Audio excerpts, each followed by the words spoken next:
I apologize if the noise of that fan is really annoying in the background. Sorry.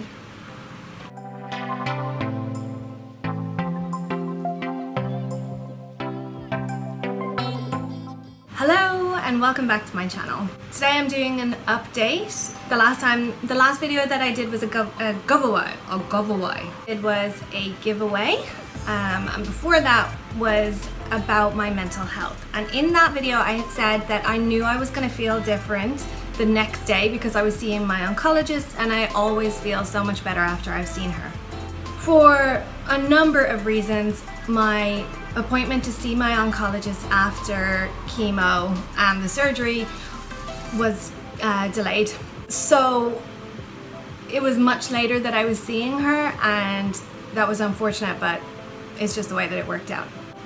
The other thing is that radiotherapy is scheduled after you have, well, in my case, after I have my surgery, and you need to wait 6 weeks after surgery so that you are healed before you go for your radiotherapy consultation.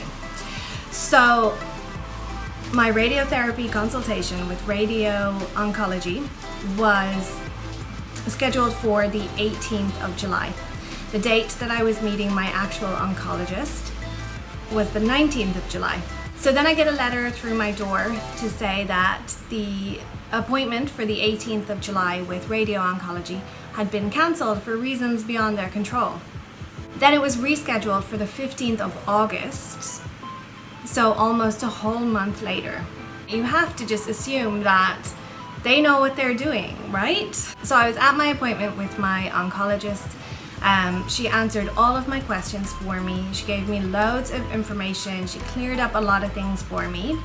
And she also told me that because so much more cancer was found during the surgery than they had anticipated, that's why radiotherapy was going to be so important, and that's why it had to be part of my treatment. So at that point I said, okay, so should I be worried then about the fact that it was cancelled and it's not scheduled now until the 15th of August? And at this time it was the 19th of July that I was talking to her. So she wasn't happy with that.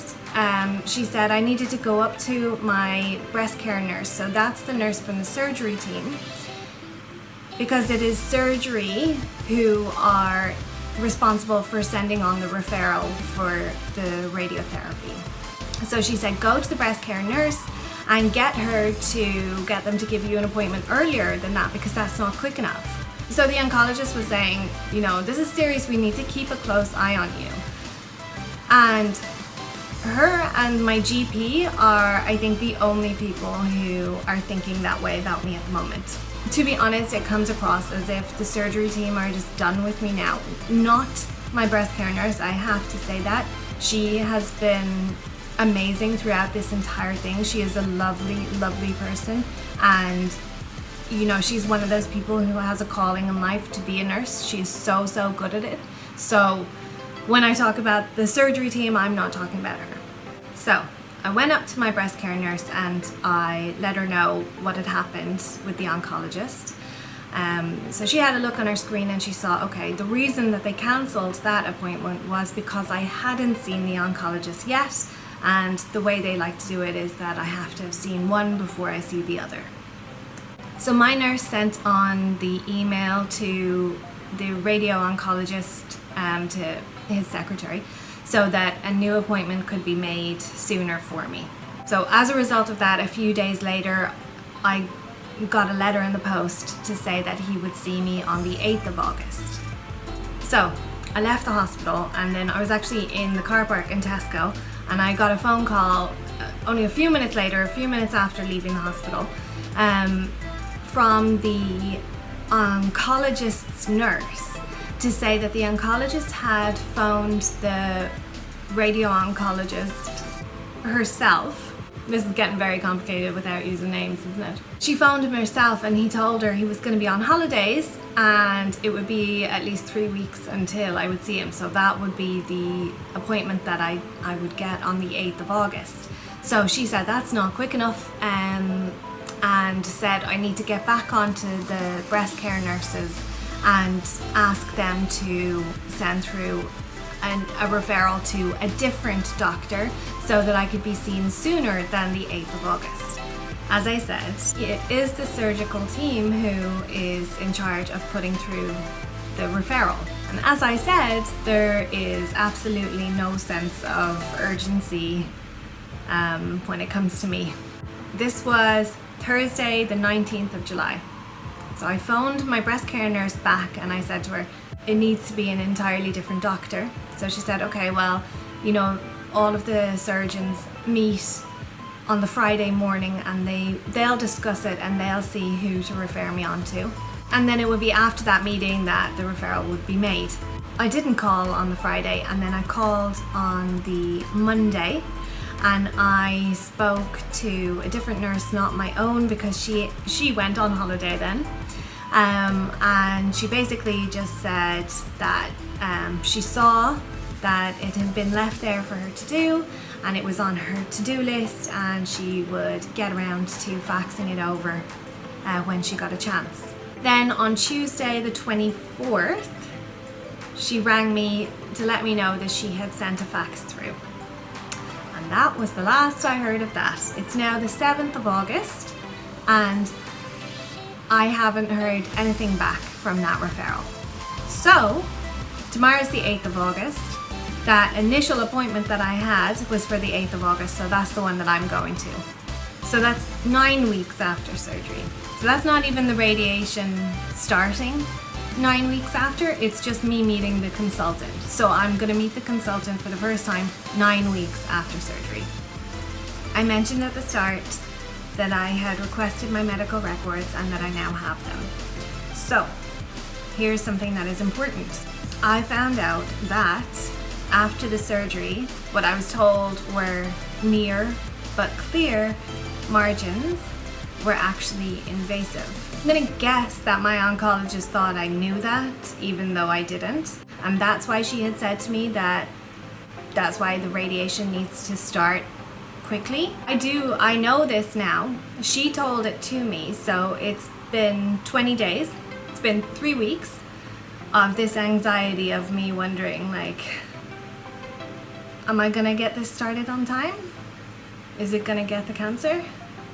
Now, again, I have seen the surgical team. I met with my surgeon because I got the medical records and because of what I found in them, including the fact that on my initial mammogram, calcifications were actually found on the other side as well, and that was never mentioned to me. There was no sense of urgency with regard to the radiation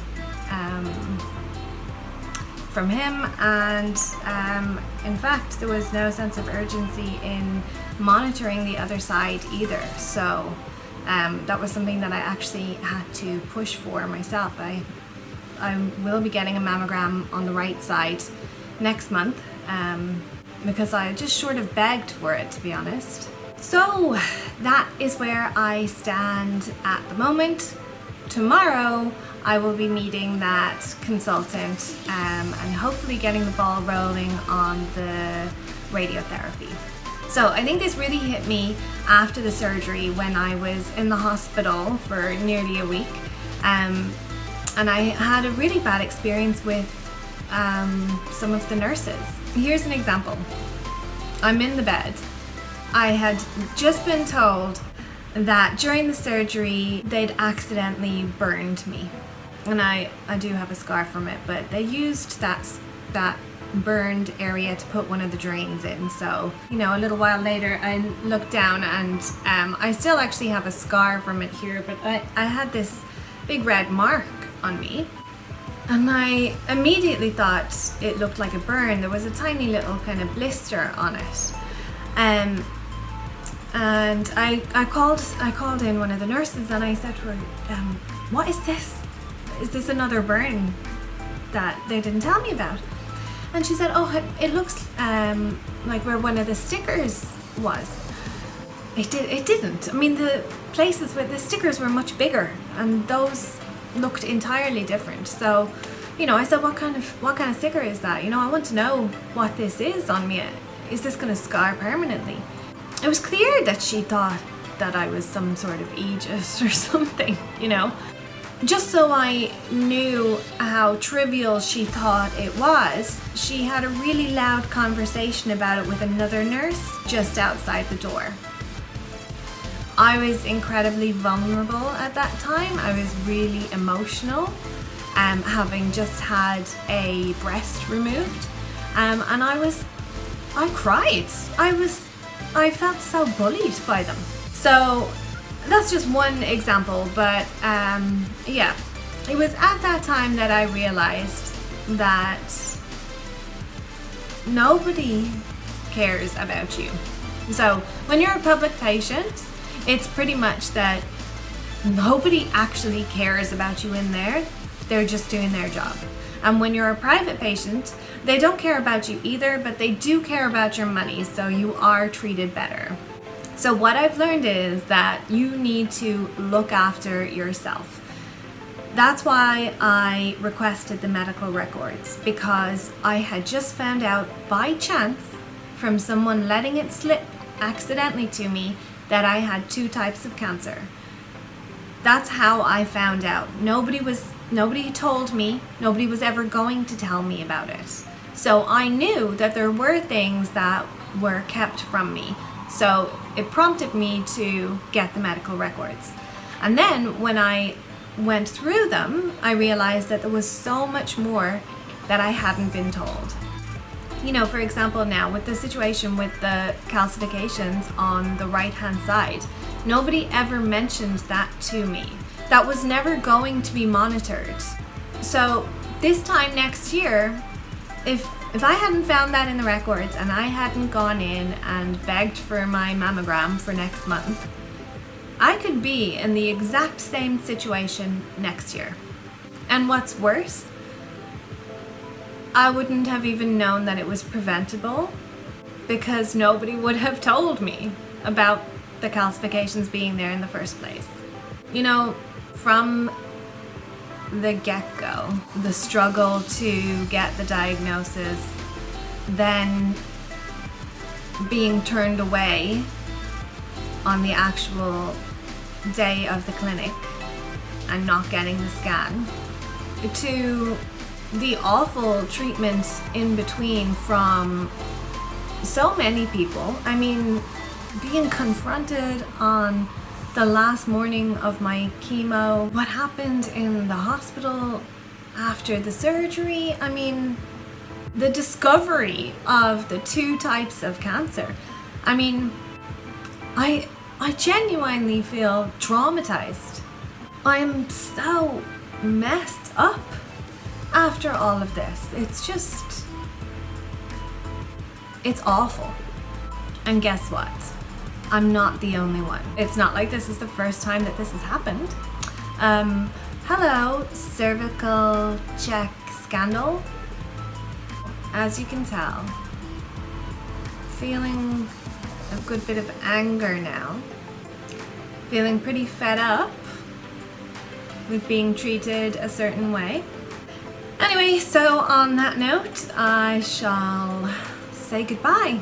Don't forget, I do have a giveaway going on at the moment. It's the last video that I put up, so you can go and have a look and you can enter that on Instagram as well. As always, thank you so much for watching and I will see you in the next one. Bye.